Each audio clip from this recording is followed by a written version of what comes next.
Hi friends, ಎಲ್ಲರೂ ಚೆನ್ನಾಗಿದ್ದೀರಾ? ನಾವು ಚೆನ್ನಾಗಿದ್ದೀವಿ. ನೀವು ಚೆನ್ನಾಗಿದ್ದೀರಾ ಅನ್ಕೋತೀನಿ. ನಾನು 1400 ಕಿಲೋಮೀಟ್ರು ಟ್ರಿಪ್ ಹಾಕಿದೆ ಒಬ್ಬನೇ ಬೈಕಲ್ಲಿ, ಪಲ್ಸರ್ ಗಾಡಿ 150ಲಿ. ಪಲ್ಸರ್ ಗಾಡೀಲಿ ಲಾಂಗ್ ಹೊಡಿಯೋಕ್ಕಾಗಲ್ಲ ಅಂತ ಇದ್ದರು. ನಾನೇನು ಮಾಡಿದೆ, ಇನ್ನೂ ಹೊಸ ಗಾಡಿ ನಾನು ತಗೊಂಡಿದ್ನ, ಚೆನ್ನಾಗಿತ್ತು ಗಾಡಿ.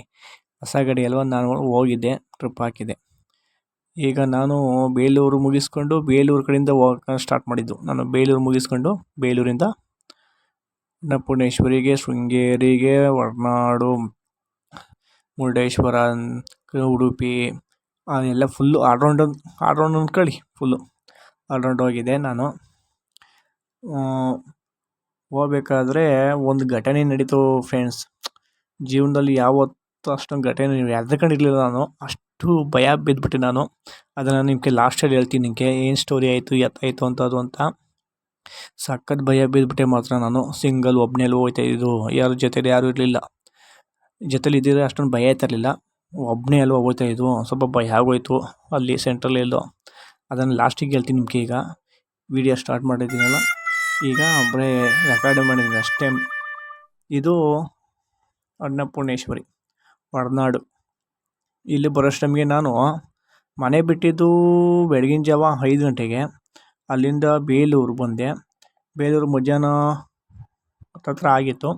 ಇಲ್ಲಿ ಬರೋಷ್ಟೊತ್ತಿಗೆ, ಅನ್ನಪೂರ್ಣೆ ಬರೋಷ್ಟೊತ್ತಿಗೆ 5 ಗಂಟೆ ಆಯಿತು. ಇಲ್ಲೆಲ್ಲ ದರ್ಶನ ಮಾಡಿಕೊಂಡು, ವಿಡಿಯೋ ಮಾಡಿ, ಸೆಲ್ಫಿ ತೊಗೊಂಡು ಇಲ್ಲಿಂದ ಶೃಂಗೇರಿಗೆ ಹೋಗ್ಬೇಕಾಗಿತ್ತು. ಶೃಂಗೇರಿಗೆ ಆಲ್ಟ ನನಗೆ ಆ ಪ್ಲ್ಯಾನ್ ಇದ್ದಿದ್ದೆ, ಶೃಂಗೇರಿ ಆಲ್ಟು. ಶೃಂಗೇರಿಯಲ್ಲೇ ಆಲ್ಟ್ ಆಗಿದ್ದು ನಾನು. ಇಲ್ಲಿಂದ ಬರೋಷ್ಟೊತ್ತಿಗೆ 5:30 ಆಗೋಯಿತು. 5:30, 6 ಗಂಟೆ ಆಯಿತು ಅಂದ್ಕೊಳ್ಳಿ. ಇಲ್ಲಿಂದ ಶೃಂಗೇರಿಗೆ ಹೋದೆ 6:30ಗೆ. ಇಲ್ಲಿಂದ ಹೋಗ್ಬೇಕಾದ್ರೇ ಭಯ ಆಗಿದ್ದು ನನಗೆ. ಅದೇನಾಯಿತು ಅಂತ ಲಾಸ್ಟಿಗೆ ಹೇಳ್ತೀನಿ ನಿಮ್ಗೆ, ಏನಾಯಿತು ಅಂತ. ಈಗಲೂ ನೆನೆಸ್ಕೊಂಡ್ರು ಜುಮ್ ಅಂತಾನೆ ಮೈಯೆಲ್ಲ, ಅಷ್ಟು ಭಯ ಆಯಿತು. ಇದು ಶೃಂಗೇರಿ ಫ್ರೆಂಡ್ಸ್. 5, 8, 9 ಗಂಟೆಗೆ ಬಂದೆ ಇಲ್ಲಿಗೆ. ಶೃಂಗೇರಿಯಿಂದ, ಅನ್ನಪೂರ್ಣೇಶ್ವರಿಯಿಂದ ಇಲ್ಲಿಗೆ ಶೃಂಗೇರಿಗೆ 9 ಗಂಟೆ ನೈಟ್ ಬಂದೆ. ನೈಟ್ ಬಂದ ತಕ್ಷಣವೇ ಬ್ಯಾಗಲ್ಲಿ ಇಳಿಸಿ ಬೈಕ್ನ ಪಾರ್ಕಿಂಗ್ ಮಾಡಿ, ಆಮೇಲೆ ಲಗೇಜ್ ರೂಮ್ ಬ್ಯಾಗೆಲ್ಲ ಲಗೇಜ್ ರೂಮ್ಗೆ ಹಾಕ್ಬಿಟ್ಟು ಒಂದು ರೌಂಡ್ ನೋಡ್ಕೊಂಬರೋಣ ಅಂದ್ಬಿಟ್ಟು ಬಂದಿದ್ದೆ ಫ್ರೆಂಡ್ಸ್ ಒಳಗೆ. ಸಖತ್ತಾಗಿ ಅಲಂಕಾರ ಮಾತ್ರ ಸೂಪರಾಗಿ ಮಾಡಿದರು ಫ್ರೆಂಡ್ಸ್. ಸಖತ್ತಾಗಿ ಇತ್ತು ಮಾತ್ರ. ಅವತ್ತು ಏನು ಅಲಂಕಾರ ಮಾಡಿದ್ರು, ಲೈಟಿಂಗ್ಸ್ಗೂ ಅದಕ್ಕೂ ಸಖತ್ತಾಗಿ ಇತ್ತು ಮಾತ್ರ. ಅದನ್ನೆಲ್ಲ ನೋಡೋಕ್ಕಂತ ಕಣ್ಣಿಗೆ ಮಜಾ ಇತ್ತು. ಸ್ವರ್ಗ ಥರ ಕಾಣ್ತಾ ಇತ್ತು. ಅದೊಂಥರ ಚೆನ್ನಾಗಿತ್ತು. ಗೋಪುರ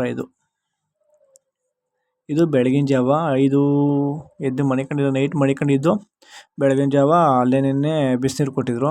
ಸ್ನಾನ ಗೀನ ಮಾಡಿಕೊಂಡು 5 ಗಂಟೆ 5:30ಗೆ ಎದ್ದು ಬಂದು ನೋಡಿದೆ. ಇಲ್ಲ ಬೈಕ್ ಬಾ ಇನ್ನು ಕೇಳಿದೆ. 6 ಗಂಟೆಗೆ ಬಾಕ್ಲು ತೆಗೀರಂದರು. ನಾನೇನು ಮಾಡಿದೆ, 6 ಗಂಟೆ ತನಕ ವೆಯ್ಟಿಂಗ್ ಮಾಡಿದೆ. 6 ಗಂಟೆ ವೆಯ್ಟಿಂಗ್ ಮಾಡಿದಾದ್ಮೇಲೆ 6 ಗಂಟೆ ಒಳಗಡೆಗೆ ಬಿಟ್ಟರು. ಒಳಗಡೆಗೆ ಬಿಟ್ಟು ಮಂಜೆಲ್ಲ ಫುಲ್ಲು ಮಂಜು ಕೋವ್ಕೊಂಬಿಟ್ಟಿತ್ತು. ಮಂಜು ಕೋವ್ಕೊಂಡಿತ್ತು, ಅದಕ್ಕೂ ಸಖತ್ತಾಗಿ ಇತ್ತು. ಸೆಲ್ಫಿ ವಿಡಿಯೋ ತೊಗೊಂಡೆ. ಗೋಪುರ ಕಾಣೋದೇ ಇಲ್ಲ, ಮಂಜು ಮುಚ್ಕೊಂಬಿಟ್ಟಿತ್ತು. ಸಖತ್ತಾಗಿ ಇತ್ತು ಮಾತ್ರ. ಬೆಳಗ್ಗೆ ಹೊತ್ತು ನೋಡೋಕ್ಕಂತೂ ಒಳ್ಳೆ ಸ್ವರ್ಗ ಅನಿಸ್ಬಿಡ್ತು ನೋಡಿದ್ದು. ಏನು ಕಾಣ್ತಾನೇ ಇಲ್ಲ ಸರಿ, ಮಂಜು ತುಂಬ್ಕೊಂಬಿಟ್ಟಿತ್ತು. ಸಖತ್ತಾಗಿ ಇತ್ತು ಮಾತ್ರ. ಅಲ್ಲೂ ಸೆಲ್ಫಿ ತೊಗೊಂಡು ವಿಡಿಯೋ ಮಾಡಿಕೊಂಡೆ. ಈಗ ಇಲ್ಲಿಂದ ನಾನು ಆಗುಂಬೆ ಘಾಟ್ ಮೇಲಿಂದ ಹೋಗ್ಬೇಕಾಯ್ತು, ಮುರುಡೇಶ್ವರಿಗೆ ಹೋಗ್ಬೇಕಾಯ್ತು. ಮುರುಡೇಶ್ವರಿಗೆ ಹೋಗಲಿಲ್ಲ ನಾನು, ಸೀದಾ ಮೂಕಾಂಬಿಕೆ ಹೋದೆ. ಇದೇ ಮೂಕಾಂಬಿಕೆ ದೇವಸ್ಥಾನ ಇದು, ಕಲ್ಲೂರು ಮೂಕಾಂಬಿಕಾ ದೇವಸ್ಥಾನ. ಇಲ್ಲಿಗೆ ಬಂದೆ. ಇಲ್ಲಿ ಮುಗಿಸ್ಕೊಂಡು ನಾನು ಮುರುಡೇಶ್ವರಿಗೆ ಹೋದೆ. ನಾನು ಮತ್ತೆ ಅಲ್ಲಿಂದ ಇಲ್ಲಿ ಬಂದೆ. ಇಲ್ಲಿಂದ ಮುರುಡೇಶ್ವರಿಗೆ ಹೋದೆ ಬೀಚಲ್ಲಿ. ಇಲ್ಲಿ ಬರೋಷ್ಟೊತ್ತಿಗೆ 10 ಗಂಟೆ ಬೆಳಗ್ಗೆ. 10 ಗಂಟೆ 11 ಗಂಟೆ ಆಗಿತ್ತು. ಅದೆಲ್ಲ ಮುಗಿಸ್ಕೊಂಡು ಮುರುಡೇಶ್ವರಿಗೆ ಹೋದೆ. ಇದು ಮುರುಡೇಶ್ವರ ಬೀಚ್. ಇಲ್ಲೇ ಒಂದು 3 ಅವರ್ ಇಲ್ಲೇ ಇದ್ದೆ. ನೀರೆಲ್ಲ ಆಟ ಆಡ್ಕೊಂಡು, ಆಮೇಲೆ ಊಟ ಮಾಡಿಕೊಂಡು, ಒಂದೇ ಸಲ ಹೋಗೋಣ ತಡಿ ಅಂದ್ಬಿಟ್ಟು ನಾನೇನು ಮಾಡಿದೆ, ಇಲ್ಲೇ ಬೇಗ ಲೇಟ್ ಮಾಡಿದೆ ನಾನು.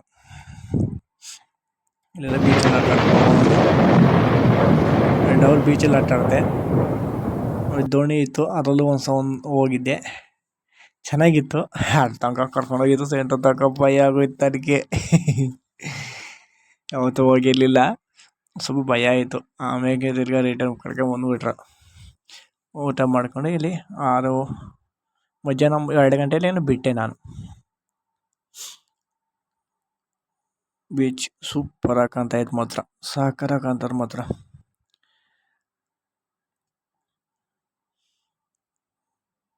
ಅದು ಬಿಸಿಲಿಗೂ ನಾವು ಆಟ ಆಡ್ತಾ ಇರೋದಕ್ಕೂ ಸಾಕತ್ತಾಗಿ ಕಾಣ್ತಾಯಿತ್ತು.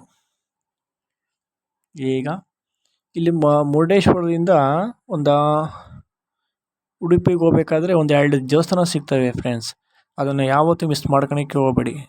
ಅದೊಂದು ಪ್ಲಸ್ ಇದೊಂದು ಸಖತ್ತಾಗಿ ಈ ಸಖತ್ತಾಗಿರೋ ಮತ್ತು ದೇವಸ್ಥಾನಗಳು ಎರಡೂ ರೋಡ್ ಸೈಡಲ್ಲೇ ಇದೆ. ಹೋಗಿ ನೋಡ್ಕೊಂಡು ಹೋಗೋರು. ಬಸ್ಸಲ್ಲಿ ಹೋಗೋರು ನೋಡೋಕ್ಕಾಗಲ್ಲ. ಮಾಮೂಲಿ ಟ್ರಿಪ್ ಹಾಕಿರ್ತಾರಲ್ಲ ಅವರು ಹೋಗ್ಬೋದು. ಮುರುಡೇಶ್ವರದಿಂದ ಉಡುಪಿಗೆ ಹೋಗ್ಬೇಕಾದ್ರೆ ರೋಡ್ ಸೈಡಲ್ಲೇ ಇದೆ ಇವು 2 ದೇವಸ್ಥಾನಗಳು. ದೇವಸ್ಥಾನ ಮಾತ್ರ ಸಖತ್ ಚೆನ್ನಾಗಿದೆ ದೇವಸ್ಥಾನ ಮಾತ್ರ. ಇದು ಉಡುಪಿ ದೇವಸ್ಥಾನಕ್ಕೆ ಬರೋ ಟೈಮ್ಗೆ ಸಂಜೆ ಅಲ್ಲೇ 5:30 ಆಗೋಯಿತು. ಎರಡನೇ ನೈಟು ಫಸ್ಟ್ ನೈಟ್ ಅಲ್ಲಿದ್ದೆ, 2 ನೈಟ್ ಅಲ್ಲಿ ಇನ್ನು ಬೇರೆ ತಗೊಳ್ಬೇಕಾಯ್ತು.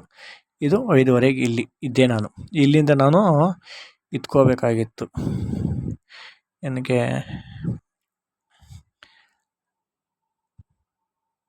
ಇಲ್ಲಿನ ದರ್ಶನ ಮಾಡ್ಕೊಂಡು ಸೀದಾ ಕಟೀಲಿಗೆ ಹೋಗ್ಬೇಕು. ಕಟೀಲಲ್ಲಿ ಆಲ್ಟ್ ಆಗಬೇಕಾಯ್ತು. ನಾನು ಕಟೀಲಿಗೆ ಹೋದೆ. ನಾನು ಕಟೀಲು ತೋರ್ಸೋಕ್ಕಾಗಲಿಲ್ಲ, ಅದು ರಿಟರ್ನ್ ಆಗಲಿಲ್ಲ. ಅದೊಂದು ಸ್ವಲ್ಪ ವೀಡಿಯೋ ಸ್ಟ್ರಿಂಗ್ ಆಗಿದೆ. ಅದು ಈಗ ಧರ್ಮಸ್ಥಳ ಬಂತು. ನಾನು ಕಟೀಲು ಹಾಕಬೇಕಾಯ್ತು, ಕಟೀಲು ಹಾಕಲಿಲ್ಲ. ಕಟೀಲು ಇದು ನೈಟ್ ಅಲ್ಲೇ ಆಲ್ಟ್ ಆಗಿದ್ದು ನಾನು. ಇಲ್ಲೆಲ್ಲ ನೈಟ್ ಹಾಕಿಲ್ಲ, ಅಲ್ಲಿ ನೈಟ್ ಆಲ್ಟ್ ಆಗಿದೆ. ಇದು ಬಂದು ಧರ್ಮಸ್ಥಳ. ನಿಮ್ಗೊಂದು ಏನು ಹೇಳ್ಬೇಕಾಯ್ತು ಅಂತ ಹೇಳ್ತಾ ಇದ್ದೇನಲ್ಲ, ಈಗ ಹೇಳ್ತೀನಿ ಕೇಳಿ. ಅನ್ನಪೂರ್ಣೇಶ್ವರಿಯಿಂದ ಶೃಂಗೇರಿಗೆ ಬರಬೇಕಾದ್ರೆ ಒಬ್ಬನೇ ಬರಬೇಕಾದ್ರೆ ಅಲ್ಲೇ 6:30 ಆಗೋಯಿತು. 6:30 ಆಗೋಯಿತು. ಬೈಕೆಲ್ಲ ಸ್ಟಾರ್ಟ್ ಮಾಡ್ಕೊಂಡು ಬರೋ ಟೈಮಿಗೆ 7 ಗಂಟೆ ಆಗೇ ಹೋಯಿತು. ಅಲ್ಲಿಂದ ಬರಬೇಕಾದ್ರೆ ಒಂದು ಸ್ವಲ್ಪ ಕೇಳಿದೆ, 40 ಕಿಲೋಮೀಟ್ರ್ ಇರೋದು, 3 ಅವರ್ ಜರ್ನಿ ಅಂತಂದರು. ನಾನೇನು ಮಾಡಿದೆ, 3 ಅವರ್ ಅಲ್ವಾ, ಹೋಗೋಣ ಬಿಡಿ ಅಂದ್ಬಿಟ್ಟು ನಾನು ಸುಮ್ಮನಾಗೋದೆ. ಇದು ರೋಡ್ ಸೈಡಲ್ಲಿ ಇರೋದು ಧರ್ಮಸ್ಥಳದಿಂದ. ಇದರಿಂದ ಧರ್ಮಸ್ಥಳ ಹೋಗೋ ರೂಟಲ್ಲಿ. ಇದು ಚೆನ್ನಾಗಿದೆ ದೇವಸ್ಥಾನ. ಇದು ಹೋಗಿ ಒಂದು ಸೈಡ್ ನೋಡ್ಕೊಂಬನ್ನಿ, ಚೆನ್ನಾಗಿದೆ ದೇವಸ್ಥಾನ ಇದೂ. ಆಮೇಲೆ ತಿರ್ಗಾ ಅಲ್ಲಿಂದ ಹೋಗ್ಬೇಕಾದ್ರೆ ಏನಕ್ಕೆ ಭಯ ಆಯಿತು ಅಂದರೆ, ಒಬ್ಬನೇ ಹೋಗ್ತಾ ಇದ್ನಲ್ಲ ನೈಟು. ಸುತ್ತ ಕಾಡು ಸೆಂಟ್ರಲ್ ಒಬ್ಬನೇ ಹೋಗ್ತಾಯಿದ್ದು. ಅಕ್ಕಪಕ್ಕ ಏನೂ ಇರಲಿಲ್ಲ. ಒಂದು ಮನೆಯೂ ಕೂಡ ಇರಲಿಲ್ಲ, ಒಂದು ಅಂಗಡಿನೂ ಕೂಡ ಇರಲಿಲ್ಲ. ರೋಡ್ ಬೇರೆ ಸರಿ ಇರಲಿಲ್ಲ. ಒಂದು ಸ್ವಲ್ಪ ದೂರ ಸರಿ ಇತ್ತು ಅಷ್ಟೇ. ಆಮೇಲೆ ಫುಲ್ಲು ಜಲ್ಲಿಕಲ್ಲು. ಏನು ಗಾಡಿ ನಿಲ್ತಾನೆ ಇಲ್ಲ, ಬ್ರೇಕ್ ಹಾಕ್ತಾನೂ ನಿಲ್ತಾ ಇಲ್ಲ. ನದಿ ನುಕ್ಕೊಂಡು ಹೋಯ್ತಾನೆ ಬಿದ್ದದೆ. ಆಮೇಲೆ ಸೀದಾ ಇನ್ನು ಸ್ವಲ್ಪ ದೂರ ಹೋದೆ, ಅಲ್ಲಿ ಹಸುಗಳೆಲ್ಲ ಮನೆಕೊಂಬಿಟ್ಟಿದ್ದು. ನಾನು ನೋಡಲಿಲ್ಲ ಸರಿಯಾಗಿ.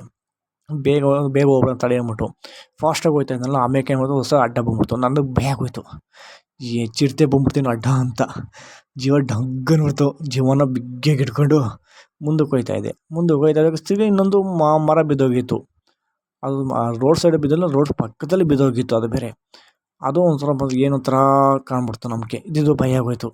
ಆಮೇಲೆ ತಿರ್ಗಿ ಅಲ್ಲಿಂದ ಸ್ವಲ್ಪ ಮುಂದಕ್ಕೆ ಹೋದೆ. ಅದು ಒಂದೇ ಒಂದು ಅಂಗಡಿ ಇತ್ತು ಅಷ್ಟೇ, ಆ ಸೆಂಟ್ರ್ ದೊಡ್ಡ ಮಧ್ಯದಲ್ಲಿ. ಆಮೇಲೆ ಅಲ್ಲಿಂದ ಅವ್ರು ಕೇಳಿದೆ. ಅವರು, ಇಲ್ಲ ಕಣಪ್ಪ, ಇಲ್ಲಿ ಮನೆಗಳಿಗೆ ಜಾಗ ಕೊಡೋಕ್ಕಾಗಲ್ಲ, ಇನ್ನು ಸ್ವಲ್ಪ ದೂರ ಹೋಗ್ಬಿಡು, ಸಿಗ್ತಾರೆ ಅಂತ ಅಂದರು. ನಾನೇನು ಮಾಡಿದೆ, ಇರಲಿ ಬಿಡಿ ಸೆಟ್ ಅಂದ್ಬಿಟ್ಟು ನಾನೇನು ಮಾಡಿದೆ, ಅವ್ರನ್ನ ಕೇಳಿದೆ. ಆಗಲ್ಲ ಅಂದರು. ನಾನು ಬೈಕ್ ತಗೊಂಡು ಬಂದುಬಿಟ್ಟೆ. ಬರ್ತಾ ಒಂದು 20 ಕಿಲೋಮೀಟ್ರ್ ಬಂದೆ ಫ್ರೆಂಡ್ಸ್. ರೋಡು ಚೆನ್ನಾಗಿಲ್ಲ, ಒಂದು ಮನೆಯೂ ಇಲ್ಲ, ಒಂದು ಏನೂ ಇಲ್ಲ, ಕಾಡು. ಅಲ್ಲಿ 7:30 ಹೋಗಿತ್ತು. ಕತ್ಲೆ ಅಂದರೆ ಗೋವು ಅಂತ ಇತ್ತು ಕತ್ಲೆ. ಸಖತ್ತಾಗಿದ್ದು, ಭಯ ಆಗೋಯ್ತು ನನಗೆ. ಆಮೇಲೆ ನಾನು ಒಬ್ಬೊಬ್ಬನೇ ಬರೋದು ತುಂಬ ಕಷ್ಟ ಅದು ಇದು ಅಂದ್ಬಿಟ್ಟುಕೊಂಡು ಮನಸ್ಸಲ್ಲಿ ಹೋದೆ. ಯಾಕೋ ದೇವ್ರ ಮೇಲೆ ಭಾರ ಹಾಕ್ಕೊಂಡು ಹೊಂಟ್ಬಿಟ್ಟೆ ಶೃಂಗೇರಿಗೆ. ಆಮೇಲೆ ಒಂದು ಸ್ವಲ್ಪ ದೂರ ಹೋದೆ. ಆಮೇಲೆ ಅಂಗಡಿಗೂ ಸಿಕ್ತು. ಅಲ್ಲಿ ನಿಲ್ಲಿಸ್ಬಿಟ್ಟು ಒಂದು ಸ್ವಲ್ಪ ನೀರು ಕುಡ್ದು ಆಮೇಲೆ ಸಮಾಧಾನ ಮಾಡ್ಕೊಂಡು ಆಮೇಲೆ ಅಲ್ಲಿಂದ ಧೈರ್ಯ ಮಾಡ್ಕೊಂಡು ಹೋದೆ. ಅವಾಗ ಫುಲ್ಲು ಅಂಗಡಿ ಮನೆ ಇತ್ತು, ರೋಡು ಚೆನ್ನಾಗಿತ್ತು. ಹೊಂಟ್ಬಿಟ್ಟೆ. ಒಂದು ಅರ್ಧ ಗಂಟೆಗೆಲ್ಲ ಶೃಂಗೇರಿಗೆ ಹೊಂಟೋಗ್ಬಿಟ್ಟೆ ಫ್ರೆಂಡ್ಸ್. ಹಂಗಾಯಿತು ಅವತ್ತು ಒಂದು ದಿವಸ. ಭಯ ಆಗೋಯ್ತು ನನಗೆ. ಆಮೇಲೆ ಭಯ ಆಗಲಿಲ್ಲ. ಆಮೇಲೆ ಮಾಮೂಲಿ ಬೇಗ ರೀಚ್ ಆಗ್ಬಿಟ್ಟೆ. ಎಲ್ಲೆಲ್ಲಿ ಆಟ ಬೇಕೋ ಅಲ್ಲಿ ಬೇಗ ಹೊಂಟೋಗ್ಬಿಡ್ತಾಯಿದ್ದೆ ಫ್ರೆಂಡ್ಸ್, ಇದು ನಾನು ಹೇಳ್ದಲ್ಲ ಮುರುಡೇಶ್ವರದಿಂದ ಉಡುಪಿಗೆ ಹೋಗೋ ರೂಟಲ್ಲಿ ಇದು ಒಂದು ಇದು ಚೆನ್ನಾಗಿದೆ ದೇವಸ್ಥಾನ. ಲಕ್ಷ್ಮೀ ದೇವಸ್ಥಾನ ಇದು. ಅದು ಚಂಡಿಕಾ ಮಹಾಲಕ್ಷ್ಮಿ ದೇವಸ್ಥಾನ. ಇದು ಲಕ್ಷ್ಮೀ ದೇವಸ್ಥಾನ. ಇದು ಚೆನ್ನಾಗಿದೆ. ನೈಟಲ್ಲಿ ಚೆನ್ನಾಗಿ ಕಾಣ್ತಾಯಿತ್ತು. ಒಂದೊಂದು ವಿಗ್ರಹಕ್ಕೂ ಒಂದೊಂದು ಇದು ಬರ್ದವ್ರೆ. ಇದು ಚೆನ್ನಾಗಿದೆ. ಹೋಗೋರು ನೋಡ್ಕೊಂಡು ಹೋಗಿ. ಗೋಪುರ ಮುಂದೆ ಫ್ರಂಟ್ ರೋಡ್ ಸೈಡಲ್ಲೇ ಅದೇ 2 ದೇವಸ್ಥಾನ. ಇದು ಬಂದು ಫ್ರೆಂಡ್ಸ್, ನಾನು ಕಟೀಲಲ್ಲಿ ಆಲ್ಟ್ ಆಗಿದ್ದೆ ನಾನು. ಅಲ್ಲೇ ರೂಮ್ ಕೊಟ್ಟಿದ್ರು. ಆಮೇಲೆ ರೂಮ್ ಹೋಗಿ ಕೇಳಿದೆ, ಆಮೇಲೆ ಇಲ್ಲ ಅಂದರು. ಆಮೇಲೆ ನಾನೇನು ಮಾಡಿದೆ, ರೂಮ್ ಕೊಡವಲ್ಲಪ್ಪ ಅಂತ ಏನು ಪಾಪ ಮಾಡೋದು ಅಂದ್ಕೊಂಡು ಸುಮ್ಮನಿದ್ದೆ. ಆಮೇಲೆ ಇನ್ನೊಬ್ಬರು ಬಂದರು. ಏನಪ್ಪ ಅಂದರು, ರೂಮ್ ಬೇಕಾ ಸಾರ್ ಅಂದೆ. ಆಮೇಲೆ ಒಬ್ಬರೇನ ಅಂದರು. ಅಂದೆ. ಕೊಟ್ಟರು ನನಗೆ ರೂಮ್ ಕೊಟ್ಟು ಇದ್ದು